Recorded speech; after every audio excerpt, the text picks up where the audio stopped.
ایمان نہیں ہوتا، اور اس کی بنیاد برادریزم ہے۔ میں آپ کے سامنے کھڑا ہوں، میرے کوئی برادری نہیں ہے، میرا کوئی قوم نہیں ہے، لیکن میرا حلقہ جس پہ میں 20 سال پارلیمنٹ میں رہا وہ کتنا لمبا ہے، صرف مختصر سال کا ہے، 735 کلومیٹر لمبا ہے، جتنا یو کے ہے، کوئٹہ ہے، مستنگ ہے، چاغی ہے، تفتان کی بارڈر تک۔ ابھی میں نے ایرانی سفیر کو کہا کہ میرا آخری جلسہ ایران کے بارڈر پہ ہوتا ہے، اور وہ گورنر میرا واقف ہے۔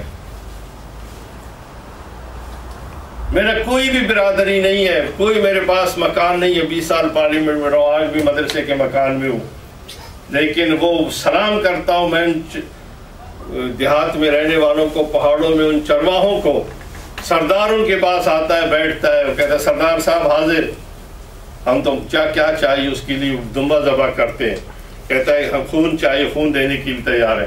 سردار کہتا ہے تمہیں پتہ نہیں میں الیکشن میں کھڑا ہوں، وہ کہتا ہے جی الیکشن میں تو ووٹ حافظ حسین احمد کا ہے۔ سبحان کیا ہمارا پڑھا لکھا پنجاب جس کی کیا وہ برادری سسٹمزم کو ختم کرے گا؟ میں آپ کو یقین دلاتا ہوں آپ کے شہر ملک میں کہ اگر آپ نے برادریزم کو ختم کر دیا ہوتا تو آج آپ کا ملک اس سے کہیں زیادہ خوشحال۔ صرف میرے حلقے میں سیندک پروجیکٹ میں ایک پہاڑ سے 1 ٹن سالانہ سونا نکل رہا ہے۔ ٹن جانتے ہو کتنا ہے؟ ہمیں کہا جاتا ہے کہ آپ غریب ہیں، آپ بالکل بے بس ہیں، اور آپ ہمارے دست نگر کو دیکھ رہے ہیں، اگر ہم آپ کو مدد نہ دیں تو آپ زندہ نہیں رہ سکتے۔ آپ مجھے بتائیے کہ ریکو ڈیک میں سونے کی مقدار اس سیندک سے 10 گنا زیادہ ہے، جہاں یورینیم کی مقدار بہت زیادہ ہے، جہاں تانبا ہے، جہاں سونا ہے، جہاں چاندی ہے، جہاں ماربل ہے، اونیکس ماربل ہے، جہاں کرومائٹ ہے، جہاں بیرامائٹ ہے، جہاں گیس ہے، جہاں پیٹرول ہے، اور ریکوڈک میں بلوچستان کا صوبہ جو آج مضطرب ہے، تڑپ رہا ہے، اس کے لیے 2%، 2%، اور وفاق کے لیے 20%۔ کتنے ہو گئے؟ 100 میں سے 22 نکال دو، 78% ان لوگوں کو جو نکال رہے ہیں۔ کوئی بھی بے رحم سے بے رحم انسان بھی کسی اور ملک کے ساتھ ایسا نہیں کر سکتا۔ اس لیے میرے محترم دوستو، یہ تو تھا ہمارا ماضی، حال تو آپ کے سامنے بے حال ہے، مستقبل پہ امیدیں لگی ہوئی ہیں، اور میں کہا کرتا ہوں کہ آج بیرومیٹر ہے۔ کل پرویز مشرف بیٹھا ہوا تھا، اس کی صدارت کے لیے NRO بنا، آج وہ جیل میں ہے۔ میری بات سمجھ رہے ہو؟ ہمارے لیے بیرومیٹر یہ ہے کہ اگر وہ انصاف کے تقاضوں کو پورا کیے بغیر ریمنڈ ڈیوس بن کے جائے گا واپس، تو پھر NRO 2 ہو چکا ہے۔ سمجھ رہے نہیں؟ پھر NRO 2 ہو چکا ہے، اور اگر انصاف کا بول بالا ہوگا تو پھر ہم فیصلے کرنے کے خود قابل۔ اس لیے میرے محترم دوستو، حالات نئی کروٹ لے رہے ہیں، دنیا بدل رہی ہے، آپ کی اہمیت بڑھ گئی ہے، آپ کے وسائل ابھی تک موجود ہیں، اور ان وسائل کو کون کس طرح کس انداز میں بروکار لائے گا، صرف آپ کی نہیں، ابھی میں خطبہ جمعہ میں بھی کہا، عالم اسلام کے وسائل غلامی مصطفیٰ صلی اللہ علیہ وسلم کی وجہ سے ہمارے قدموں تلے ہمارے ممالک میں موجود ہے۔ افغانستان کا مسئلہ تھا، نواز شریف صاحب وزیر اعظم تھے، رمضان میں مجھے فون کیا کہ بھائی ہم چلتے ہیں، ہم گئے سعودی عرب میں 3 دن رمضان شریف میں، ہم نے ایک معاہدے پہ یاد ہے آپ کو دستخط کیا تھا، اس وقت خانہ کعبہ کا دروازہ کھلا، ہم سب اندر چلے گئے، اور وہاں پر ہم نے حلف اٹھایا، باہر نکلے حلف بھول گئے، معاہدے پہ دستخط ہوا، فہد نے اللہ اس کی مغفرت کرے دستخط کیے، میرے ساتھ بھی ایک اسی طرح بیٹھے ہوئے تھے، سحری کے بعد یہ سارا واقعہ ہوا، خانہ کعبہ کے ساتھ جو بہت بڑی بلڈنگ ہے قصر سلطانی، اس میں تھے ہم لوگ، تو میرے ساتھ ایک وزیر بیٹھا ہوا، تو انہوں نے ہر ایک آدمی کے ساتھ، ایک پاکستانی تھا، ایک بلور صاحب تھے، شجاعت تھے، سب لوگ تھے، ایک بہت بڑا جہاز بھر کے ہم گئے تو میرے ساتھ تھا، میں نے عربی میں سے بات شروع کی تو مجھے خیال آیا، میں نے اس کو عربی میں کہا، میں نے کہا شیخ میں نے کہیں پڑھا ہے کہ مدینہ منورہ کی جو پہاڑ ہے اس میں سونا ہے، لبریز ہے سونے سے. اس نے کہا نام ہم نے بھی سروے کیا. تو میں نے کہا حضرت پھر کیا کر رہے ہو؟ اس نے ایک عجیب جواب دیا. اس نے کہا کہ جی یہ تو ہم نے برے وقت کے لیے رکھا ہے. تو میرے منہ سے نکلا کہ اس سے بھی برا وقت ہمارے اوپر اور آ سکتا ہے کہ ہمارا قبلہ اول ہمارے ہاتھ میں.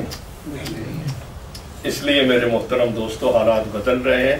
دعا فرمائے 14 آ رہا ہے، 13 میں 3 میں ہے. کہتے ہیں ہمارے ہاں کہ یہ 3 میں ہے اور 13 میں بھی ہے. 3 13 میں ہے. ایک تو چلا گیا وزیر اعظم، باقی 3 ٹرائکا موجود ہیں، صدر، آرمی چیف، چیف جسٹس. یہ تینوں 3 میں بھی اور 13 میں بھی رہیں گے. 13 کے بعد یہ نہ 3 میں ہوں گے نہ 13 میں ہوں گے. آنے والے جو 3 ہیں دعا کریں اللہ تعالیٰ اچھے آدمی لائے تاکہ ہمارے ملک کی جو نیا ہے اس کو پار لگایا جا سکے. اور یہ سارا کا سارا دار و مدار اس سال کے اینڈ کے بعد ہوگا. آپ کی دعائیں، آپ کا اخلاص ہمارا ساتھ ہوگا. انشاءاللہ ملک آگے ترقی کرتا رہے گا. اللہ تعالیٰ نے ہمیں کہا کہ آپ ہماری طرف رجوع کریں.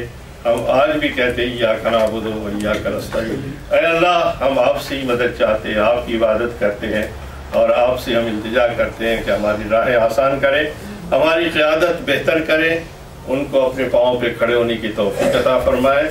اور اللہ رب العزت ہمارے ایٹمی صلاحیت کو ہمارے لیے اور اسلام کے لیے موجب باعث بنائے. آخری بات کہ میرے حلقے میں ایٹم کی صلاحیت دھماکہ ہوا تو ہم کھڑے ہوئے، ہم نے کہا بھائی کیا اتنا خرچہ ہوا؟ کہا تو نہیں گیا، ظاہر ہے کہ کروڑوں ڈالر کا نسخہ تھا، خرچہ ہوا. تو ہمیں کہا گیا کہ ہم نے اس لیے ایٹم بم بنایا کہ ایٹم بم ہماری حفاظت کرے گا.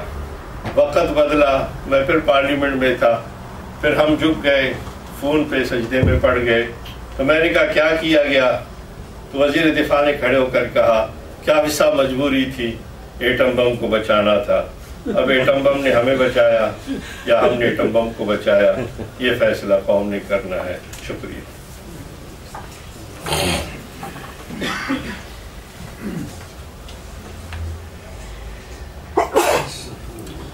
دیکھیں جی، جہاں تک ہندوستان کا تعلق ہے، ہمارے یہاں ایک لطیفہ ہے کہ ایک کنویں میں کتا گرا تو بیچارے نے جا کے دیہاتی نے پوچھا کہ جناب ان سب کتا گرا ہے کیا کریں؟ تو اس نے کہا کہ بھائی پانی نکال دو سارا. تو دیہاتی نے جا کر پانی نکال دیا. پھر آیا اگلے دن، اس نے کہا جی بدبو نہیں جا رہی. اس نے کہا بھائی پورا پانی نکال دو. ان کی اب جو جمع تھا وہ بھی نکال دیا. پھر آیا، اس نے کہا کتا، اس نے کہا کتا موجود ہے. میں انڈیا گیا، وہاں جالندھر میں بہت بڑا پروگرام تھا، سکھ برادری بھی تھی ہمارے بہت سارے. ایک MLA تھے ہمارے لاہور کے، چودھری منظور صاحب، قصور کے وہ جانتے ہیں شاید آپ، وہ بھی تھے، دوسرے تھے. تو اصل مدعا جو ہے، مدعا کہتے ہیں جھگڑے کو ہندی میں. ادھر جب ہم گئے تو وہاں پر صدارت کر رہے تھے کشمیر کے وزیر. تو میں نے اس کو کہا کہ اصل جو جھگڑا ہے وہ کشمیر، ہمارے جو تعلقات بگڑے ہیں وہ کشمیر کا ہے. ہم بس چلائیں، بے بس رہیں، طائفے بھیجیں، طوائف بھیجیں، مسئلہ حل نہیں ہوگا جب تک کہ کشمیر کا مسئلہ بنیادی طور پر اقوام متحدہ کے قراردادوں کے ذریعے. جب شروع میں 88 میں ہم پارلیمنٹ میں تھے تو ہم جب جاتے تھے دیگر ممالک تو ہمیں بریفنگ دیتی تھی وزارت خارجہ کی، جی وہاں جا کر دیگر پارلیمنٹرین سے آپ بات کریں اور ان کو آمادہ کریں کہ وہ انڈیا سے تجارتی تعلقات ختم کریں. ہم جا کے سر کپاتے رہے. سعودی عرب بھی بات کی ہم نے، قطر بھی بات کی، مختلف ممالک میں گئے. اب جب ہم گئے تو انہوں نے کہا بھائی پہلے جو تم بات کر رہے تھے اب تو تم خود ہی تجارت کے پینگے. لیکن ہم یہ سمجھتے ہیں کہ لڑائی مسئلے کا حل جھگڑا نہیں ہے. ہر چیز کا حل جو ہے وہ مذاکرات ہے، اور مذاکرات بھی تب ہوں گے جب پلہ بھاری ہوگا. اگر ایک طرف جمہوریت ہوگی ایک ملک میں اور دوسری طرف آمریت ہوگی تو پھر پلہ برابر نہیں ہوگا. دوسری بات یہ کہ ہمارے آئین میں کشمیر کو ایک الگ ملک کے طور پر رکھا گیا، انڈیپینڈنٹ. اس کا صدر الگ ہے، وزیر اعظم الگ ہے، سپریم کورٹ الگ ہے. جبکہ انڈین آئین میں جو ہے نا کشمیر جو ایک صوبہ ہے، پرامس ہے، اس میں ایک وزیر اعلیٰ ہے، گورنر ہے. اس لیے اگر اس کا فیصلہ ہوتا ہے تو ان کو اپنا آئین کو توڑنا پڑے گا. اس لیے میں سمجھتا ہوں کہ کشمیر کے معاملے کے حوالے سے اب تک جو کشمیر کے مسئلے کو زندہ رکھا ہے تو ہم نے نہیں، کسی اور نے نہیں، کشمیریوں نے قربانی دے کر رکھا ہے. اور کشمیر کے مائنس کوئی بھی معاملہ مستقل بنیادوں پر ہندوستان کے ساتھ دوستی کا بن نہیں سکتا اگر اس کو آپ مائنس کریں گے. بسم اللہ الرحمن الرحیم. جس طرح محترم ناظم صاحب نے اعلان فرما دیا ہے، اتوار والے دن انشاءاللہ آپ سے بات ہوگی. ابھی محترم حافظ صاحب نے بھی کہیں اور بھی پہنچنا ہے، دیر ہو رہی ہے. آپ بھی دوست جو ہیں وہ جمعے کے لیے تشریف لائے تھے تو ابھی تک یہاں بیٹھے ہوئے. ریفریشمنٹ بھی موجود ہے، میں درمیان میں جو سینڈوچ بننا نہیں چاہتا. انشاءاللہ سنڈے کو آپ سے بات ہوگی. ابھی دعا سے اختتام کرتے ہیں. اللہم صلی علی سیدنا مولانا محمد مبارک وسلم علیہ. ربنا آتنا فی الدنیا حسنہ وفی الآخرۃ حسنہ وقنا عذاب النار. سبحانک اللہم وبحمدک نشہد ان لا الہ الا انت نستغفرک ونتوب الیک. اللہم صلی علی سیدنا مولانا محمد مبارک وسلم علیہ. صلاۃ سلام کثیر کثیر برحمتک یا ارحم الراحمین. جزاک اللہ.